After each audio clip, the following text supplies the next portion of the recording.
កុំចាស់ថ្ងៃនេះចង់ឲ្យកុំចាស់និមន្តបកស្រាយអំពីអ្វីជាការសិក្សាតាមបែបអភិធម្មខ្ញុំបកកណាធ្លាប់ដូចតែគេរៀនទាំងចាស់ទាំងក្មេងទាំងប្រុសទាំងស្រីមានគោលបំណងអ្វីអភិធម្មនឹងកុំចាស់បានប៉រឿងអភិធម្មគេរៀនដើម្បីអីហើយគេរៀនយ៉ាងម៉េចហើយរៀនឲ្យកាត់ប្រយោជន៍អីនៅក្នុងពុទ្ធសាសនានឹងមានបង្ហាញយ៉ាងច្បាស់លាស់លើអាត្មាសូមធ្វើការបញ្យល់ខ្លីៗឲ្យញោមបានយល់ចេះនៅពេលដែលព្រះសម្ពុទ្ធព្រះអង្គត្រាស់ដឹងក្រោយពីត្រាស់ដឹងហើយណាព្រះអង្គបានយកមេរៀនចំនួន3ធំធំមេរៀនមួយភាគដំបូងឲ្យឈ្មោះថាវិន័យវិន័យហ្នឹងគ្រាន់តែ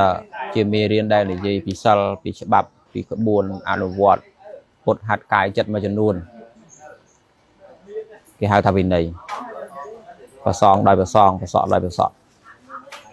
មួយភាគទៅថាមួយភាគចឹងណា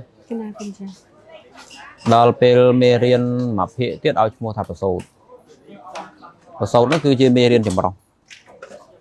និយាយតាំងពីសិលពីទានពីភាវនាលាយចូលគ្នាហ្មងសិលក៏នៅក្នុងភាវនាក៏នៅក្នុង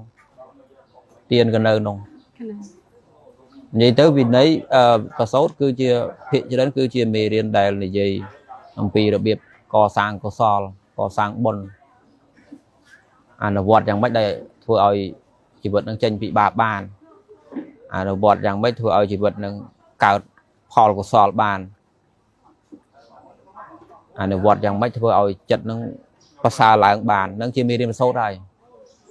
នឹងអាត្មាសូមប្រើពាក្យថាមួយភាគទៀតច្រើនណាស់គាត់ប្រើពាក្យមួយភាគចឹងណាព្រោះឆ្លើយខ្លីៗឲ្យខ្ញុំយល់នេះភាគចុងក្រោយហើយពាក្យផងមានភាសាមួយទៀតគេប្រើពាក្យថាបរមត្តពាក្យថាបរមត្តចង់ឲ្យញោមបានយល់ចេះ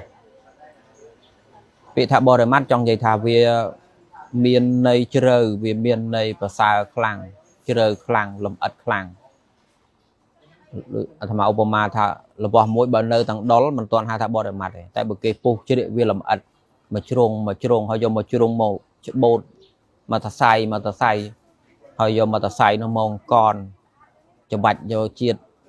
បានទឹកចុងក្រោយវិធីបែបហ្នឹងគេហៅវិធីបែបបរមត្តវិធីកនពីការពន់ច្រឡំវិធីកនពីការយល់ខុសឲ្យទៅជាមានការយល់ត្រូវ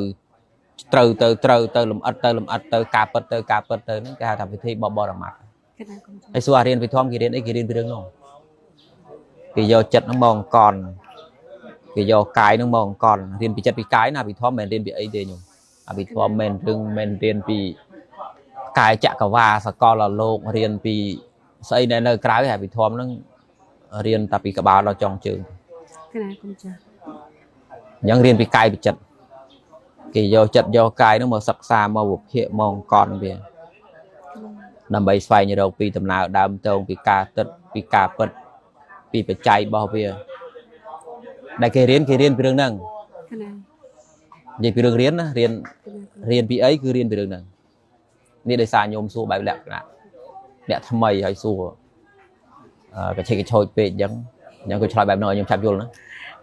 បរមត្តគឺគេរៀនពីរឿងចិត្តកាយអាត្មាឧបមាថា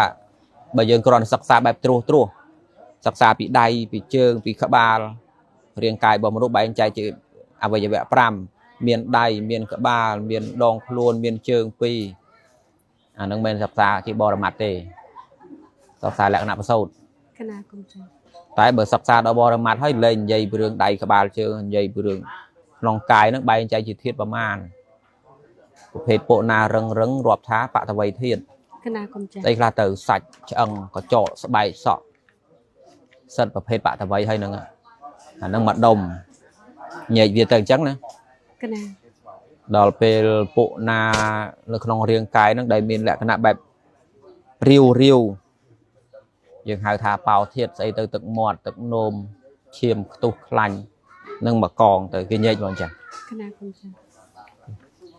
ហើយពុណាដែល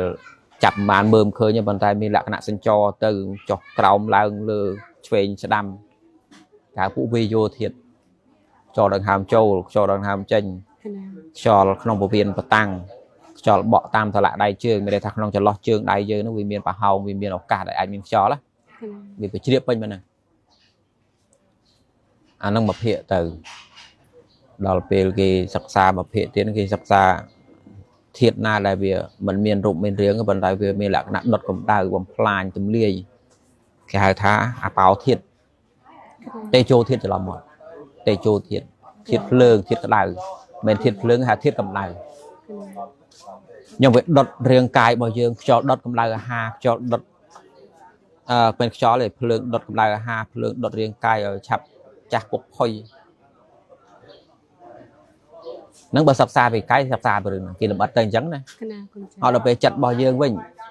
bờ còn là sập xa tháng chặt nó chặt là o đi chặt là cọ hố chui cái chặt là o bậc hằng cái chặt là cọ sập xa bẹp cho bào lên cái hai thằng bẹp bờ sâu thầy bờ sâu dây bờ đường chặt chỉ tiền chặt chỉ sao chặt chỉ phe vấn đề chặt chỉ áp trai vậy nè trừ khơi cái trừ từ chui đi chui nô chui ở xa chui lương tục đạn khơi cái lật về của ao bay ao chặt sừng cua meta tại bờ sập xa bẹp apithom ở phần đầu từ lơ chặt nông sản than bẹp ná thì cứ phần đầu làm ăn từ lơ phơi chặt nông về miềnประมาณ กันหนัก miền ประมาณ đuông จัดนองធ្វើការរបៀបមិនកើតដល់លុតមិនจัดនេះវាកើតម្ដងមានប្រមាណវាសហការជាមួយគ្នាយ៉ាងម៉េចវាធ្វើការយ៉ាងម៉េចវាលេឡំគ្នាយ៉ាងម៉េចវាកើតបន្តគ្នាយ៉ាងម៉េចវាលុតយ៉ាងម៉េចហើយចិត្តម្ដងដូចដាច់ភ្លើងមួយហ្នឹងវាមានលក្ខណៈដាច់ដល់ឡែករបស់វាគឺវាជាចិត្តហៅថាអីហៅថាកុសលឬអកុសលឬក៏អព្យាកតៈគេយកចិត្តរបស់យើងមកអង្គអញ្ចឹងអាហ្នឹងបើសួរថាគេរៀនអីគេរៀនអាហ្នឹងសភើពីធំគេរៀនចុះដែលខ្ញុំសួរមួយទេថាគេរៀនដើម្បីអីអានេះថារៀនអីណារៀនពីធំគេរៀនហ្នឹងបើសួររៀនអញ្ចឹងរៀនទៅអីទៅសិក្សាអង្គអញ្ចឹងទៅអីប្រយោជន៍នៃការសិក្សាវិធមហ្នឹងទី1ដើម្បីឲ្យមនុស្សទម្លាក់ចោលការប្រកាន់មមដែលវាហួសហេតុលំដាប់ដំបូងគឺទម្លាក់ចោលការប្រកាន់មមដែលវាហួសហេតុពេក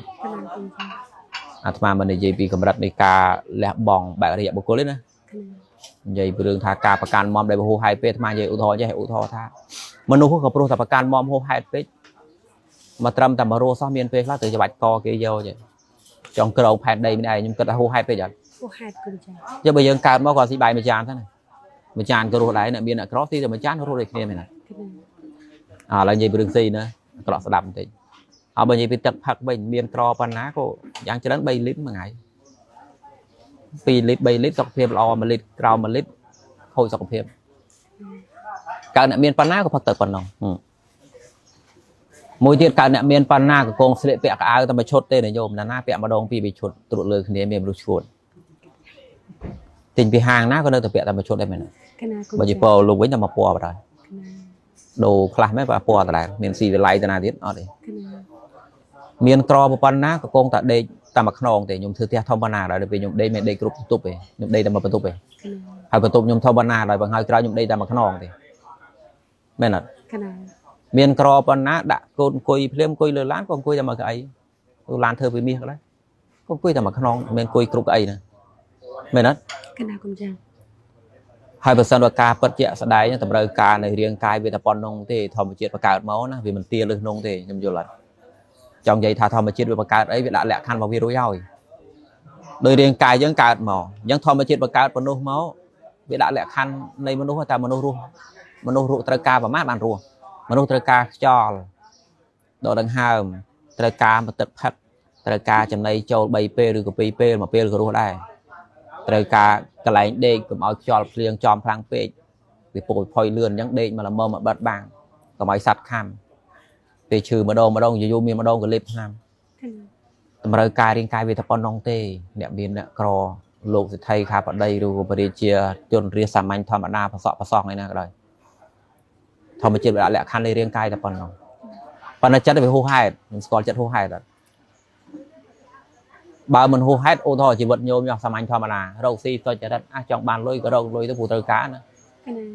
អត់មានម៉ូតូជិះក៏រកម៉ូតូទៅធ្វើដំណើរដើរថ្នើជើងមិនកើតបើគេបើកឡានទេម៉ូតូពិបាកពីដើរឆ្ងាយមិនយ៉ាត់ក៏ទិញឡានអញ្ចឹងមកទិញកៅអៅស្លៀកពាក់តាមសម័យតាមកាលអញ្ចឹងគេ ដល់ពេលយើងមិនហួសហេតុយើងកំណត់ការរស់របស់យើងវាអត់ខុសខ្ញុំយល់ទេ កណា ការរស់របស់យើងត្រូវតាមច្បាប់សង្គមការរស់របស់អញត្រូវតាមសិលធម៌សង្គមទី1ច្បាប់សង្គមអញមិនខុសច្បាប់សង្គមទេទី2សិលធម៌សង្គមទោះបីច្បាប់អញ្ចែងក៏ដោយប៉ុន្តែវាហួសហេតុពេកក៏មិនកើតដែរសិលធម៌សង្គមដល់ពេលទី3ត្រូវតាមលក្ខខណ្ឌនៃរាងកាយ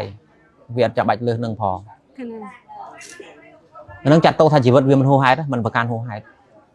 បើមនុស្សមួយចំនួនប្រកាន់ហួសហេតុចង់យកផែនដីម្នាក់ឯងមកទ្រាប់អង្គុយចឹងយើងយកមកយកទៅផែនដីនោះមានគេមានឯងដែរដល់ពេលយើងសវាយកចុះគ្នាបានអីយកដីគេរាប់ហិកតាចឹងទៅអាគ្នានោះអត់អីស៊ីចឹងខ្ញុំឆ្លើយបន្តិចមើលបើសិនបើក្នុងស្រុកខ្មែរមានការប្រកាន់ហួសហេតុនឹងច្រើនគ្នារស់សុខដែរ អត់សក់ទេ ម្នាក់ច្បាស់មួយខេត្តកន្លះខេត្ត កណា ម្នាក់ច្បាស់មួយក្រុងម្នាក់ច្បាស់មួយស្រុកចឹងហើយចំពោះអ្នកដៃខ្លីដែលគ្នាគ្រាន់តែចង់មករស់យកអត់តាន់គេនោះមានយុទ្ធធនណាឲ្យមិនវេទនាមែនអត់ កណា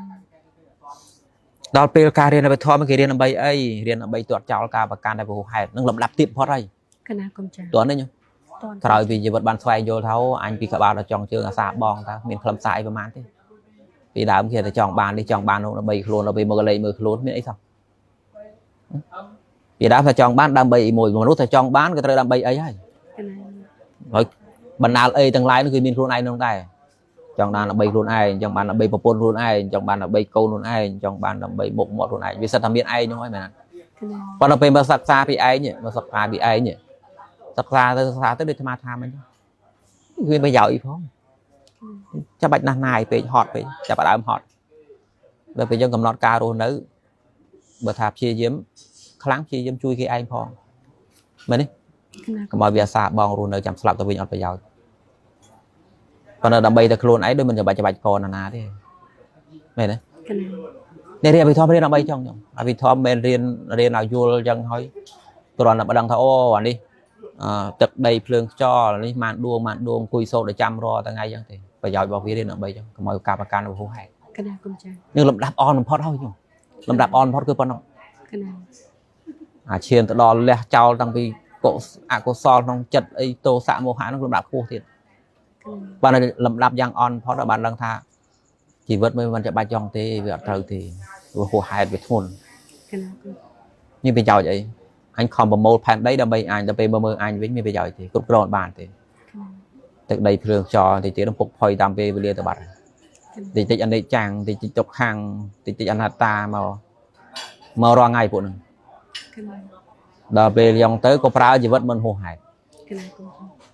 មិនចាំបាច់កគេអីមែនមិនចាំបាច់កគេអញរកស៊ីរស់បានមែន កណា ទេមិនចាំបាច់ជ្រើសផ្លូវនោះផង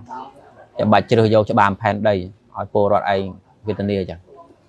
កណា ចាំបើឲ្យគាត់ស៊ីផងទៅអញស៊ីមករស់ដែរទៅអញរកបានច្រើនទៅអញជួយមនុស្សឲ្យទៅជាមួយគ្នាទៅទោះជាយ៉ាងណាតិចទៀតផែនដីស្រូបប្រមូលយកអស់ហើយអានេះតែពីធប់គេយល់ កណា ដល់ពេលគេយល់យកអត់បាច់ទៅធ្វើបាបអីទេធ្វើបាបទៅឃើញតែហត់បើចង់ធ្វើក៏បានដែរអំណាចណា កណា បើតាមតែបញ្ញាខ្លួនមានតាមភាពឆ្លាតរបស់ខ្លួនអំណាចបពុមានចង់ធ្វើក៏បានដែរប៉ុន្តែគិតទៅវាអត់ប្រយោជន៍ធ្វើដើម្បីអញដើម្បីមើលអញវិញនឹងស្អីផងដល់ពេលយើងមិនដឹងធ្វើអី កណាកុំចា រៀនយ៉ាងហើយណាដើម្បីយកខ្ញុំអភិធម្មគេរៀនដើម្បីចង់ កណា បើមិនបានយកទេរៀនត្រូវទេ កុំចាពាក្យអភិធម្មនេះភាសាបាលីឬក៏សំស្ក្រឹតកុំចា ភាសាបាលី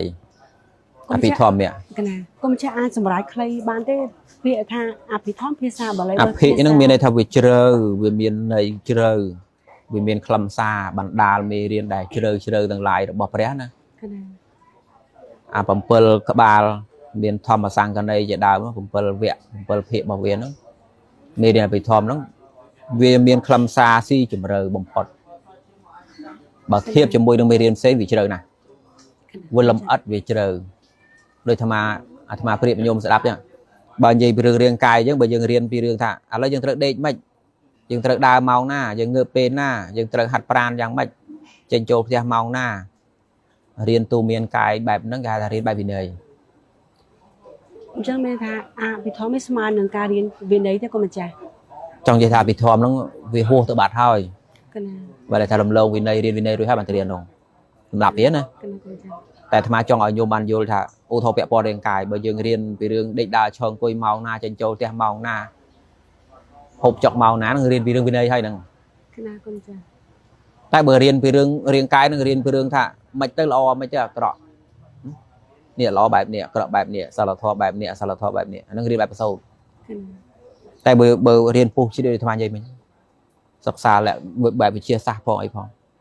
ណៈគុណចា ល្បិតពីក្បាលចុងជើងហ្នឹងទៅនឹងមានរៀនវិធម គណៈ ហើយបើសូថារៀនដើម្បីអីយ៉ាងហើយណាទាត់ចោលការប្រកាន់ហួសហេតុមិញប៉ុណ្ណឹងឡើងទៅណានេះទៀតណាអាត្មាជាក់ដែរណានេះទៀតបំផុតហើយ គណៈ អញ្ចឹងសម្រាប់សំណួរដែលខ្ញុំសួរថ្មីថ្មោងគឺត្រូវឆ្លើយអញ្ចឹងអភិធម្មគឺ គណៈគុណចា ធម៌ដែលវាមានន័យជ្រៅបើធៀបជាមួយនឹងមេរៀនផ្សេងៗ គណៈ វាមានខ្លឹមសារស៊ីជម្រៅលម្អិតបំផុត គណៈគុំចាស់ខ្ញុំនៅតែឆ្ងល់ថាពាក្យថាអភិធម្មបើយើងសម្រាយនៃសាមញ្ញឲ្យងាយយល់ថាមិនវិញទៅគុណម្ចាស់ អភិធម្មមានន័យថាធម៌ដែលមានអត្តន័យខ្លឹមសារស៊ីជម្រៅអានោះបើប្រែណាអានេះគេប្រែ គណៈ មេរៀនរបស់ពុទ្ធដែលមានអត្តន័យខ្លឹមសារដ៏ស៊ីជម្រៅហៅថាអភិធម្មជម្រៅនឹងដោយធៀបជាមួយនឹងអាខាងដើមវាដូចយើងដើរចុះទឹកសមុទ្រអញ្ចឹង គណៈ វាមានជំរាលចុះជ្រៅទៅតាមលំដាប់ទៅមេរៀនរបស់ព្រះតាមលំដាប់ទៅ គណៈគុំ ហើយជ្រៅជាងគេនឹងអភិធម្ម គណៈ អញ្ចឹង គណៈគុំអរគុណគុំចាស់គណៈ